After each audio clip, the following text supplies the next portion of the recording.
Welcome to Toffee TV. It is the Everton News Daily. Before we start, this video is sponsored by OneFootball. OneFootball's app makes it easy to find all the latest scores, stats and news in one place. To download the OneFootball app, click the link in the description.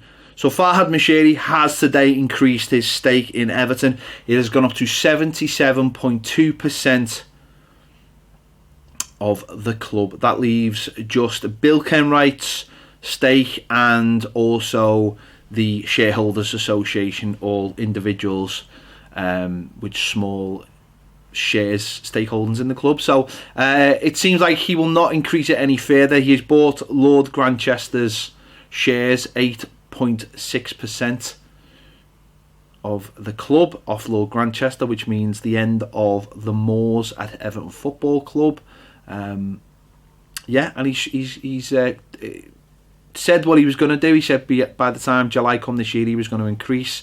He has done that now and is basically just confirmed his commitments at Everton Football Club ahead of what potentially could be a busy summer in terms of transfers, and also in the fact that a new stadium design will be, or the stadium designs will be getting shown off in the next month or two. So he said what he was going to do. He's gone from having 49% in the club to now having 77.2%. So he's just reaffirming his commitment to the club, which is fantastic news. And yeah, hopefully that coincides with signings and a new stadium design, as I said. So fantastic news. Lucas Dean has spoken to L'Equipe about how much he enjoys playing for Everton and how Everton invested last summer and looking to invest this summer, and how we can only see it going up and up.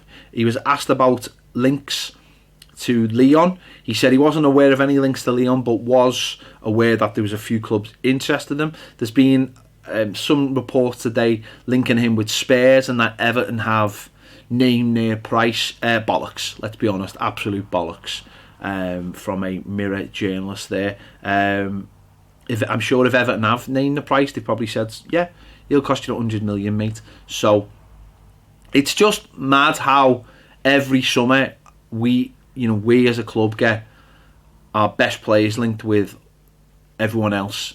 Yeah, players who are supposed to be better than our players don't get linked away with moves, so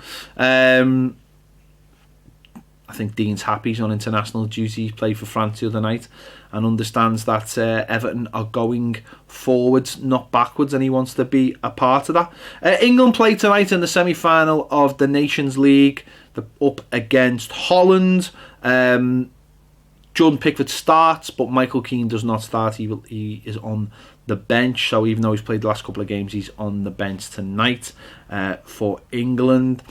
In other international news, Richarlison played last night for Brazil. He started on the right-hand side against Qatar. He scored, and he also set up Jesus for the second goal. Neymar went off injured in that game, and he's going to miss the entire tournament with ankle ligament damage. So does that mean Richarlison now makes it more likely that he's going to start every game? That starts, I think, a week Saturday. So hopefully he will, and hopefully that gives us some interest in the tournament.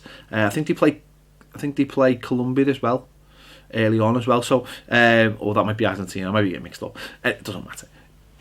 If he plays, it'll be brilliant to see Richarlison. But then, obviously, if he does play, you know what'll happen. If he does well, there'll all be talk of him leaving. But nah, it's not happening.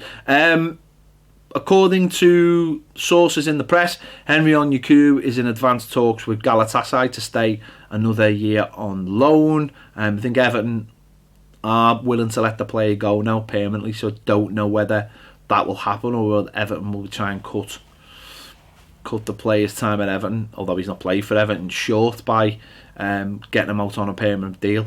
If he stays another year on loan, yes, Everton will get money on that, but his value next summer will drop massively. It's a player, obviously, that we've mentioned lots of times. We struggled to get a work permit for him, and will continue because of the time he had out last year when he was injured and obviously didn't go to the World Cup. He'll play in the AFCON this year, and that'll push his points up, but it might be enough to see him get a deal at Everton, and the money paid for Everton as well, with it being so low, will always be taken into consideration. The more you pay for a player, the more chance you will get that work permit. So, bit of a weird situation. John Joe Kenny apparently is closer to a move to Schalke on loan. There is talk actually of Schalke looking to bring the player in on loan, but with view to a permanent deal. David Wagner, the ex-Huddersfield manager, is taking over there, and according to Bild, they are trying to get this deal sorted. I think that would be an absolutely fantastic move for John Joe Kenny if he got the chance to play in the Bundesliga with Schalke, who are obviously a fantastic club, playing in front of